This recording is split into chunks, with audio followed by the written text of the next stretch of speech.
Good evening everyone, welcome to my YouTube channel.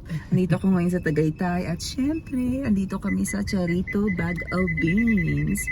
We're gonna have dinner and I'm gonna show it to you guys kung ano ang aking orderan at kung gaano kasarap at kaganda ang view dito sa Charito. Okay, samahan niyo ako. Bye-bye! So ito na nga guys, andito tayo sa harap ng Charito. Charito by Bag of Beans. Ayan, pakmasagasaan ako dito. Ayan! At sa inyong hindi pa nag-like at nag-subscribe sa aking YouTube channel, mag-subscribe na kayo ng bonggang-bongga, okay? Charito. Charito, short for Charito. Ayan! Look at the view here at Charitos. Oh my God, it's a perfect view of the Taal volcano here in Tagaytay City. Look. O di ba dahil ang taray dito sa Charito, ang ganda ng view, talagang mag-inspire ka sa pagkain, di ba? Ayan siya sa likod, nakapahanap na kami ng aming table. Kanina may nakakaupo dito at ang ginawa namin ay pinaalis namin sila ng bongga. Joke lang. Siyempre tapos na sila kumain. Siyempre ang babait ng mga tao dito sa Charito, talagang sinet up nila yung table para sa amin at nang ma-experience namin ng bongga ang dinner with a view.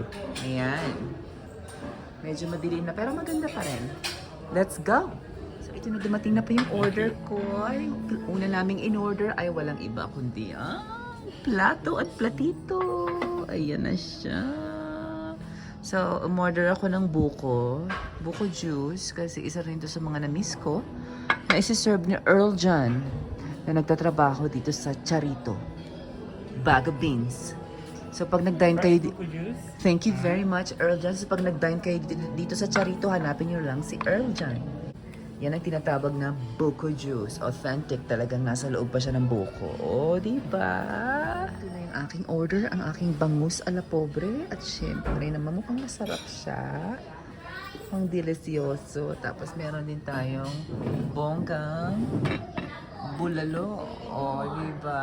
Ang pinaka-bongga dito sa Tagaytay. Pinaka-famous na pagkain sa Tagaytay, ang bulalo. Hindi lang. Ang laki. Napakayain ko siguro ito. Napakalaki naman. Ito yata ang kailangan kong gawin. Ito ang bulan na.